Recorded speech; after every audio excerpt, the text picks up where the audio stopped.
नमस्कार मेरे प्यारे बच्चों, कैसे हैं आप सभी लोग। उम्मीद है आप सभी लोग जबरदस्त जिंदाबाद होंगे। चलिए बिना देरी की वीडियो को शुरू करते हैं। प्यारे बच्चों, हम लोग क्लास 6 के लिए पढ़ रहे हैं प्यारे बच्चों, ठीक ना। यहाँ पे लिख देते हैं हम लोग क्लास 6 के लिए पढ़ रहे हैं, एकलव्य विद्यालय के लिए प्यारे बच्चों ना। ये क्वेश्चन टोटल प्यारे बच्चों देखिएगा, ध्यान से आप लोग समझिएगा।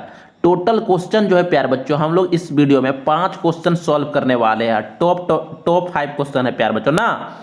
तो देखिएगा 5 क्वेश्चन है प्यारे बच्चों, एक क्वेश्चन यहीं से पूछा जाएगा प्यारे बच्चों। 5 क्वेश्चन जिसमें से सॉल्व करवाएंगे, उसमें से एक क्वेश्चन यहीं से पूछा जाएगा प्यारे बच्चों। प्रत्येक वर्ष प्यारे बच्चों यहां से एक क्वेश्चन पूछा जाता है, ठीक ना। तो चलिए क्वेश्चन नंबर फर्स्ट है आपका स्क्रीन में। इसका सही आंसर आप सभी लोग देने का प्रयास कीजिएगा प्यारे प्यारे बच्चों। तो प्यारे बच्चों, हमारे चैनल पर नए व्यूअर हैं तो सबसे पहले चैनल को सब्सक्राइब करना है, वीडियो को लाइक करना है। चलिए क्वेश्चन नंबर फर्स्ट को हम लोग सॉल्व करने का प्रयास करेंगे। मुंडा के पास 10 आम है। मुंडा के पास कितना आम है? 10 आम है। तो लिख देते हैं यहाँ पे आपको समझने के लिए अच्छा से, ठीक ना, एक बार में समझ आ जाना चाहिए। मुंडा के पास 10 आम है तो यहाँ 10 आम लिख देंगे ऐसे। रमेश के पास मुंडा से आधा आम है तो यहाँ पे रमेश लिख देंगे। रमेश के पास मुंडा से आधा आम है। मुंडा से आधा आम है तो मुंडा के पास कितना आम है? मुंडा के पास 10 आम है तो 10 का आधा करेंगे तो कितना हो जाएगी? 10 है तो 10 के आधा 5 होता है, यानी रमेश के पास 5 आम है। तो दोनों के पास कुल कितने आम है? तो ये जोड़ देंगे, क्या करेंगे? जोड़ देंगे। 10 और 5 15, 10 5 15, यानी दोनों के पास कुल कितना आम हो गया बताइए? 15 आम हो गया प्यारे बच्चों। 15 इसका सही आंसर होगा। इस टाइप से समझना है प्यारे प्यारे बच्चों ना। चलिए एक बार फिर से रिपीट करते हैं, देखिएगा ध्यान से।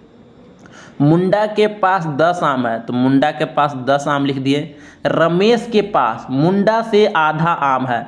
रमेश के पास मुंडा से आधा आम है तो मुंडा के 10 आम है तो 10 का आधा कितना होगा? 5 होगा। रमेश के पास 5 आम हो गया तो दोनों के पास कुल कितने आम हैं? तो 5 और 10 इसको जोड़ देंगे। 10 5 15, यानी 15 आम है तो 15 इसका सही आंसर हो जाएगा। चलिए क्वेश्चन नंबर सेकेंड की ओर चलते हैं। इसका आंसर बताइए प्यारे प्यारे बच्चों, इसका सही आंसर क्या होगा? मंगरा के पास 20 रुपया है तो यहाँ पे लिख देते हैं मंगरा के पास कितना रुपया है? 20 रुपया है प्यारे बच्चों। मंगरा के पास 20 रुपया है। उसने तुषार को 20 रुपया का 1/4 दे दिया। 20 रुपया का 1/4 दे दिया तो 20 रुपया का, यहाँ देखिए 20 रुपया का मतलब गुना 1/4 मतलब 1/4 दे दिया। तो इसको सॉल्व कीजिए। 4 5 20, 5 गुना 1 तो 5, यानी 5 रुपया तुषार को दे दिया। फिर से समझिएगा, मंगरा के पास 20 रुपया है। मंगरा के पास कितना है? 20 रुपया। मंगरा के पास 20 रुपया है। उसने तुषार को 20 रुपया का 1/4 दे दिया। 20 रुपया का 1/4 तो 20 गुने चौथाई, यानी 1/4 मतलब 1/4। 4 से काटे 4 5 20। उसने इसका मतलब 5 रुपया दे दिया, ठीक ना। मंगरा जो है तुषार को 5 रुपया दे दिया। तो बताइए मंगरा के पास कितने रुपये बचे? तो मंगरा के पास टोटल कै रुपया था? यहाँ पे देखिए मंगरा के पास 20 रुपया था और मंगरा जो है तुषार को 5 रुपया दे दिया। तो घटाएंगे, क्या कर देंगे? घटा देंगे तो पता चल जाएगा कि मंगरा के पास कितने रुपये बचे हैं? 15 रुपया बचे हैं प्यारे बच्चों। 15 क्या हो जाएगा?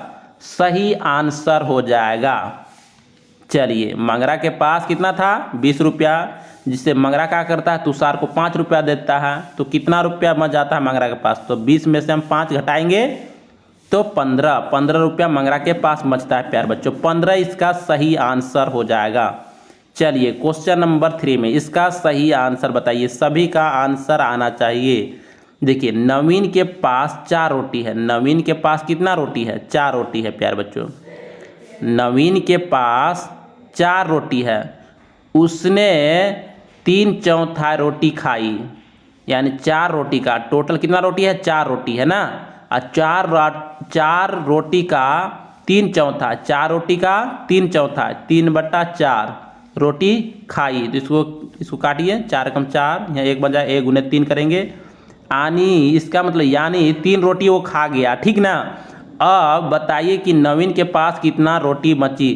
टोटल रोटी कितना था, यहाँ पे देखिए टोटल रोटी 4 था। टोटल कै गो रोटी था, 4 गो, जिसने वह 3 रोटी खा गया तो कै रोटी बचा, 4 रोटी में से अगर 3 रोटी खा गया तो 3 रोटी घटा देंगे तो कितना बच गया, 1 रोटी बच गया। प्यारे साथियों, नवीन के पास कितना रोटी बच गया, 1 रोटी बच गया। 1 इसका सही आंसर होगा, ठीक ना। इस टाइप से समझना है प्यारे बच्चों। उम्मीद है प्यारे बच्चों आप सभी का बहुत ही अच्छा से समझ में आ रहा होगा। चलिए क्वेश्चन नंबर नेक्स्ट आ गया, इसका आंसर बताइए। रानी 20 रुपया का 1/4 कलम खरीदने में खर्च करती है। 20 रुपया का 1/4, 20 है, 20 लिखिए। 20 रुपया का मतलब गुना 1/4, 1/4 मतलब क्या होता है, 1/4 मतलब 1/4 कलम खरीदने में खर्च करती है। तो इसको सॉल्व कीजिए, 4 × 5 = 20, 5 × 1 करेंगे तो 5 हो जाएगा। यानी 5 रुपया जो है वो कलम खरीदने में खर्च करती है। रानी के पास कितने रुपये बचे, तो रानी के पास देखिए टोटल कितना रुपया था, रानी के पास 20 रुपया था। रानी के पास 20 रुपया था, जिसने वो 5 रुपया कलम खरीदने में खर्च करती है। तो 20 में से हम 5 घटा देंगे तो कितना बच जाएगा, उसके पास 15 रुपया बच जाएगा। रानी के पास अभी कितना रुपया बचा है, 15 रुपया। 15 इसका सही आंसर होगा। 15 क्या हो जाएगा, सही आंसर हो जाएगा प्यारे बच्चों। इस टाइप से बनाना है। चलिए क्वेश्चन नंबर नेक्स्ट है प्यारे प्यारे बच्चों। उम्मीद है आप सभी को बहुत ही अच्छा से समझ में आ रहा होगा। इसका सही आंसर बताइए। एक विद्यालय में 200 छात्र है। एक विद्यालय में कितना छात्र है, 200 छात्र है। एक विद्यालय में 200 छात्र है। छात्रों का 3/4 छात्राएं हैं। देखिए छात्रों का, ये छात्र कितना है, 200 का 3/4, 3/4 मतलब देखिएगा, ध्यान समझिएगा। एक विद्यालय में 200 छात्र है, छात्रों का 3/4, छात्रों 200 का मतलब गुना, यानी 200 का 3/4 यानी 3/4, 3/4 मतलब 3/4 छात्राएं हैं। क्या हैं, छात्राएं हैं। इसको सॉल्व कीजिए, 4 से काटिए, 4 × 5 = 20 और यह 0 यानी 50 × 3, 50 × 3 क्या कितना हो जाएगा, 150 हो जाएगा। 150 छात्राएं हैं। 150 का आ गया छात्राएं। बताइए कि विद्यालय में कुल कितने छात्र छात्राएं हैं, छात्र छात्राएं हैं कुल। तो देखिए छात्र कितना है, यहाँ पे 200 है। छात्र कितना है, 200, तो यहाँ 200 लिखेंगे। और छात्राएं कितना है, देखिए यहाँ पे 150 आया, तो 150 इसको यहाँ लिख देंगे और जोड़ देंगे तो कुल निकल जाएगा। छात्र छात्राएं कितना हो जाएगा, देखिए जोड़िए तो हो जाएगा 350। 350 क्या हो जाएगा, सही आंसर हो जाएगा। विद्यालय में कुल कितने छात्र छात्राएं हैं, 350। 350 इसका सही आंसर हो जाएगा प्यारे प्यारे बच्चों ना। उम्मीद है प्यारे बच्चों आज के क्लास में आप सभी लोग बहुत ही अच्छे से समझे होंगे प्यारे बच्चों। तो यही आज का टॉप 5 क्वेश्चन था प्यारे बच्चों। ये देखिए 2025 में प्यारे साथियों, 2025 में एकलव्य विद्यालय झारखंड में प्यारे साथियों, ठीक ना, झारखंड का एग्जाम हुआ था, झारखंड एकलव्य विद्यालय का, जिसमें ये क्वेश्चन पूछा था प्यारे बच्चों, ठीक ना। उम्मीद है प्यारे बच्चों आज के क्लास में आप सभी लोग बहुत ही अच्छा से समझे होंगे। अब ऐसा क्वेश्चन नहीं छूटना चाहिए ना, उम्मीद है, ठीक ना। तो जल्द ही मिलेंगे प्यारे साथियों नेक्स्ट वीडियो में। Thanks for watching.